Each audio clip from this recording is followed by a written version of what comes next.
I'll call the meeting to order. The first item of business is roll call. So this is David Walter. I'm commissioners, other commissioners present. Cindy Canarney's here. Eric Sandweiss. Okay, and who do we have from staff? Hi, this is Doris Samtan, Director. I'm present. Hi, Christina Finley, Hand Department. Alex Crowley, Director of Economic and Sustainable Development. Larry Allen, Legal.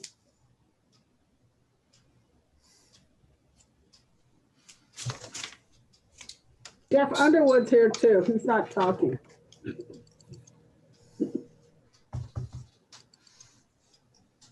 Yeah, I'm having a problem with my cat today.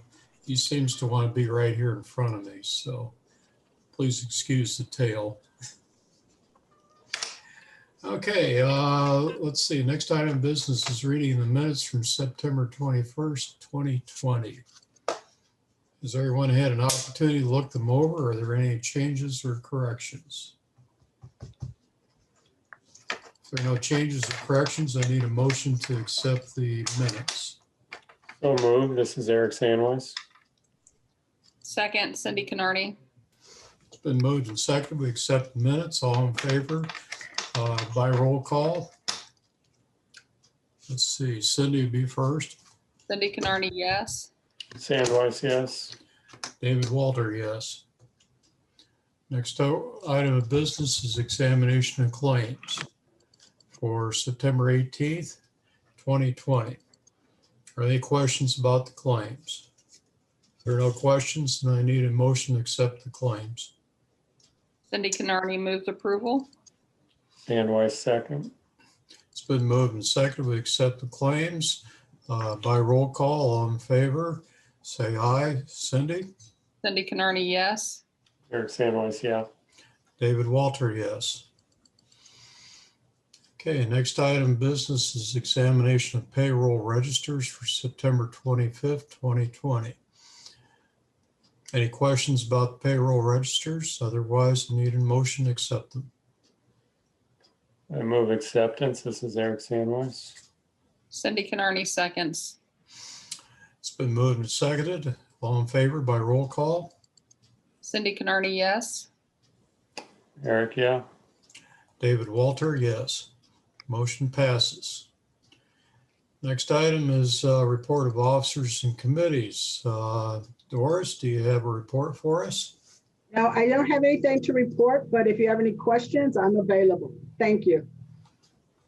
Okay, next item is Larry for the legal report.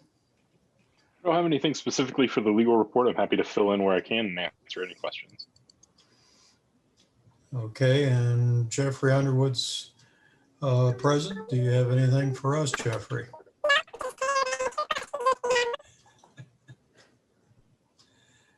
That came out awful squeaky.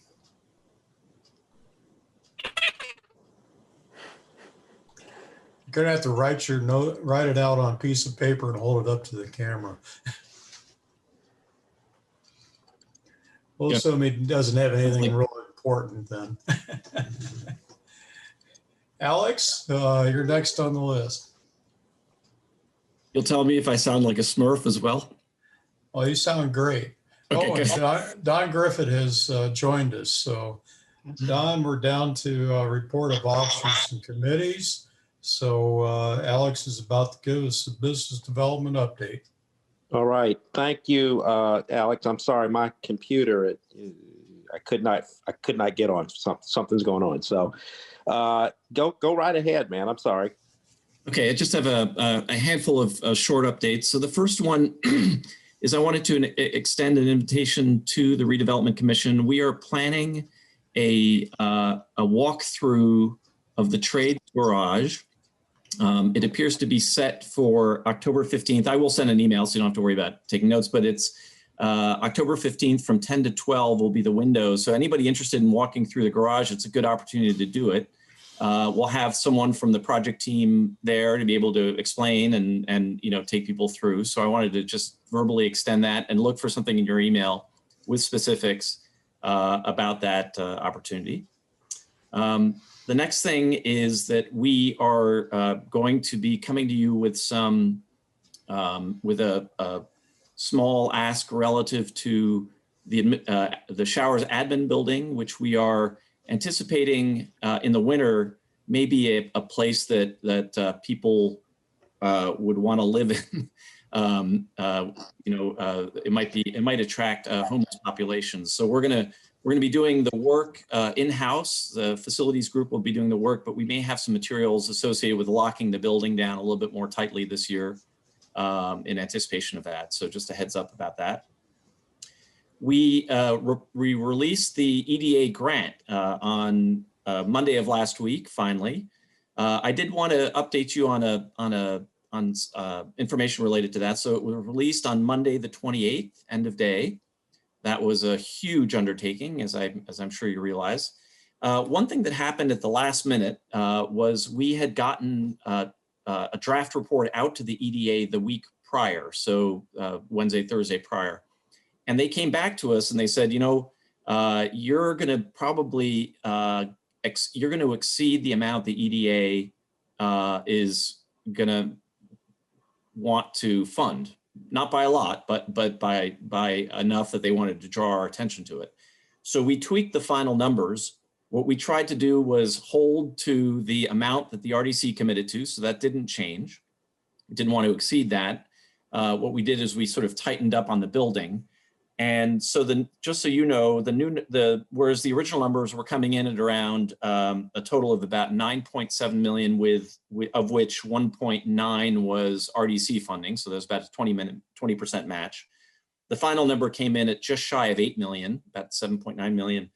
And so the 1.9 million that the RDC has put forward actually slightly increases the match, which is actually going to make the grant a bit more competitive. So we wanted to just update you on those numbers, and we're really pleased that that's gone in. The next steps are that by the end of the year, we should hear back from the EDA.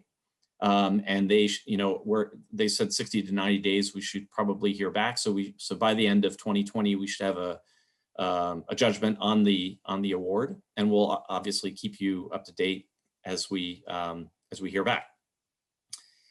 And then finally, this is really, again, just a heads up, but for those of you watching the budget presentation that Mayor Hamilton made last week, he announced a task force for the Waldron. So he indicated that he wanted to bring together a group of people in the community to help us all take a look at what the Waldron future is going to be.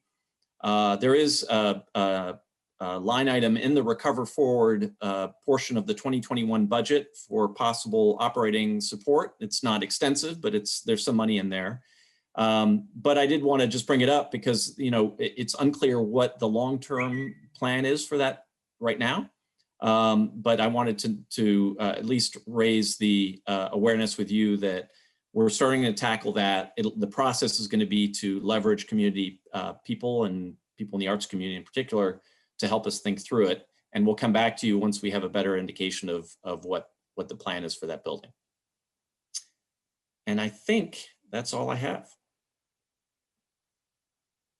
All right, thank you, Alex. Let's thank you everyone for their updates. Let's go on to new business. The next item of business is Resolution 20-69, approval of agreement for parking control equipment for the 4th Street parking garage. Who would like to speak in regards to this motion or this resolution? I'm sorry.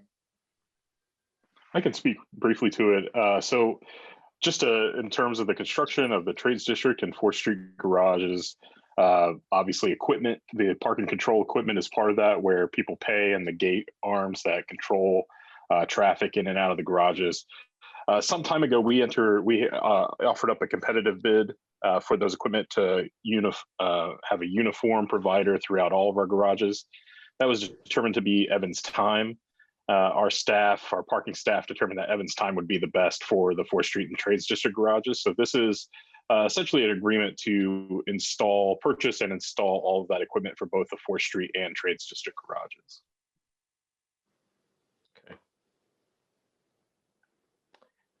Anyone from the public want to speak in regards to or have a question in regards to resolution 20-69? No. Okay. Any commissioners? I got a couple questions. This is Dave Walter. First one, Larry Allen mentioned that this would be part of a unified systems for all the garages. So this would include like the 7th Street garage at Walnut. And would it also include the other garage that we have just to the west of there?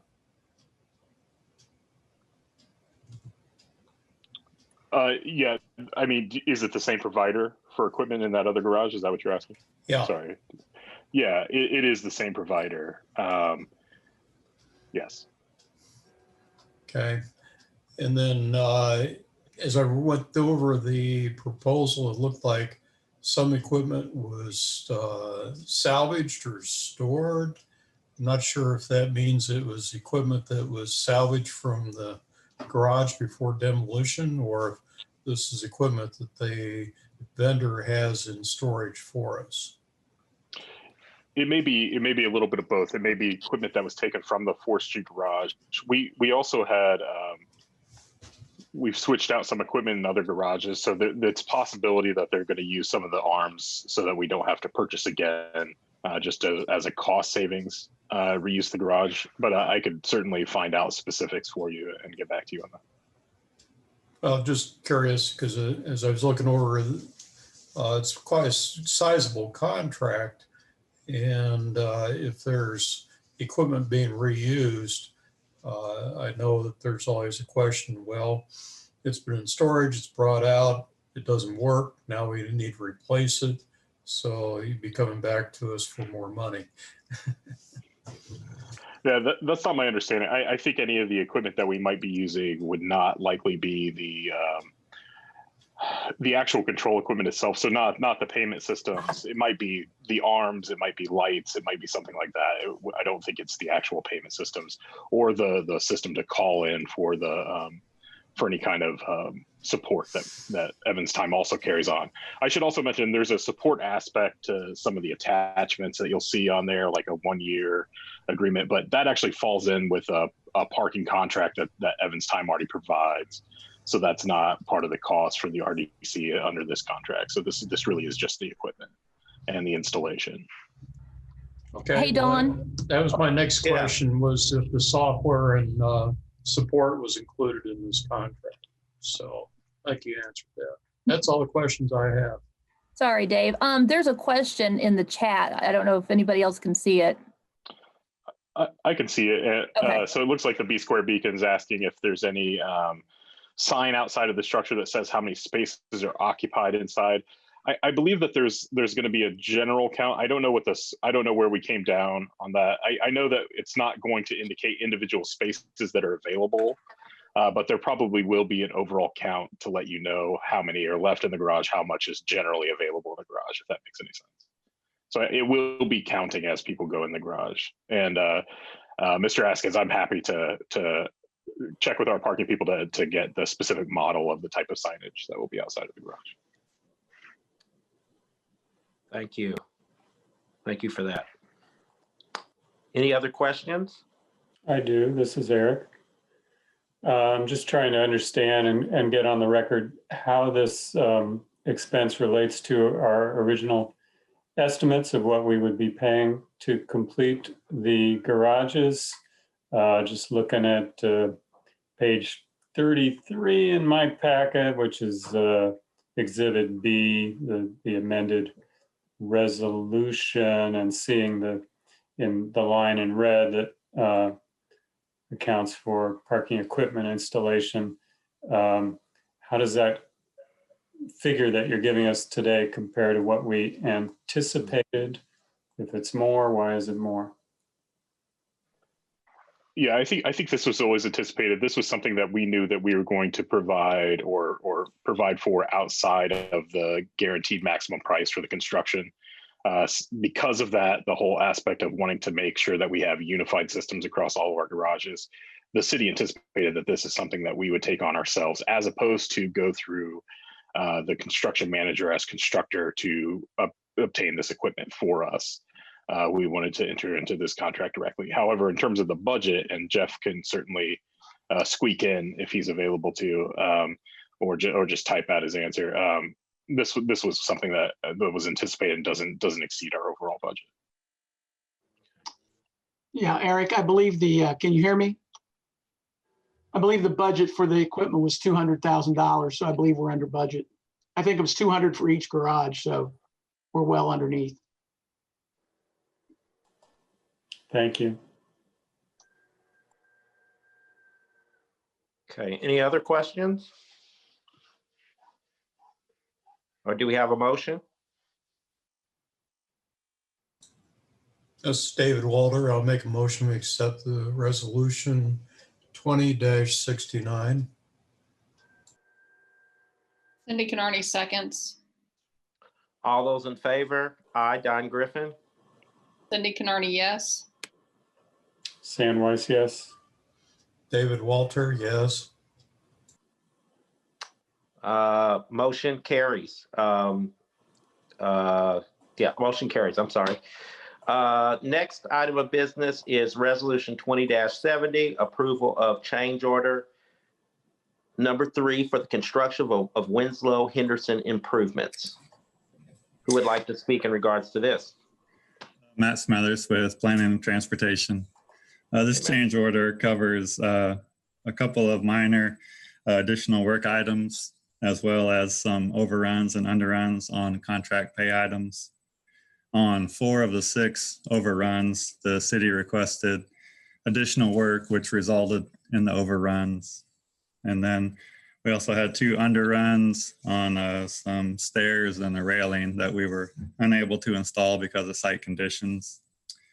This change order would result in an increase to the contract of $27,777.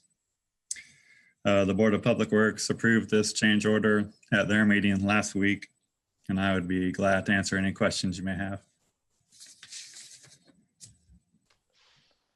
Okay, let's start with the public. Any questions in regards to resolution 20-70 from the public?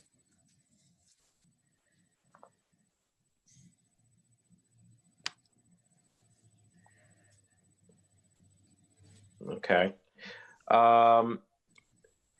Commissioners, do we have any questions in regards to resolution 20-70? Just a general question for Matt, if he'd be willing to just give us a little bit of narrative there. What had to be done, what didn't have to be done, why? I mean, can that be summarized relatively simply? Sure. We asked for some additional sidewalk work to be done where we were tying into existing sidewalk. There were some bad pieces that we went ahead and replaced. And then on the south side of Winslow, we did some additional curb work where the city buses pull off there, but they were pulling onto the property owner's grass. So we installed a curb there to keep them on the street. It's listed as a modified curb on the change order, but it's actually like a small retaining wall. And the grades didn't work out quite as planned, so we had to add additional retaining wall along the side paths so that we could get our slopes right when we were finished. And we also, down at the signal at Henderson and Winslow, on the one corner, there weren't any pedestrian push buttons because there wasn't a crossing there. So we were supposed to add 2 push buttons on that corner. After the contract started, city decided they would update all 8 push buttons. So that was a pretty large, substantial increase there to update all those buttons. And then, as I mentioned, we had 2 items where we weren't able to install some stairs and the railing for the stair because of the existing site conditions. I think that covers most of them.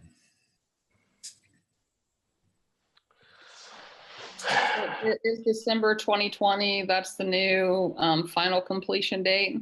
Am I reading that correctly? I have On my change order, it lists December 2019 as the completion date. This was actually completed back in the spring, but the contractor's just been a little bit slow in submitting some of the final paperwork. So that's why we're just getting that cleaned up now. Well, I was looking at, again, I think it's page 41 of my packet.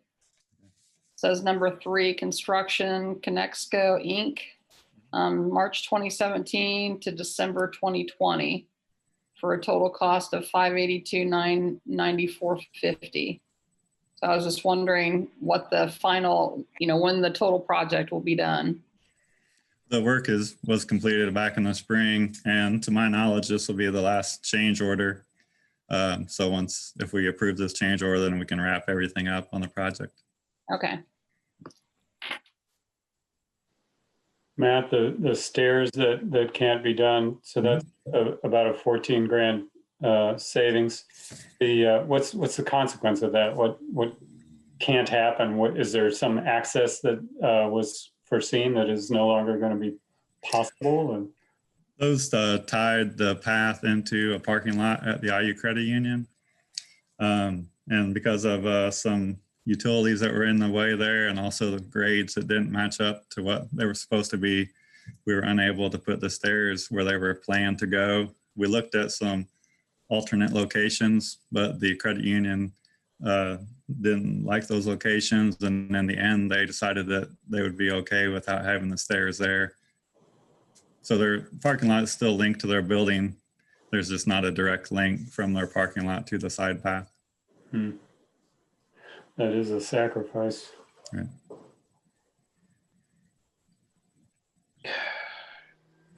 Yeah,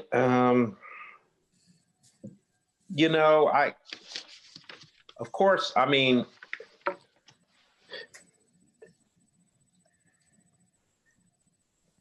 it'd be nice if we could have warnings when things are going to go over, because things, when they come to us, they're already done. And so I hope I'm not being a stickler, but I mean, so then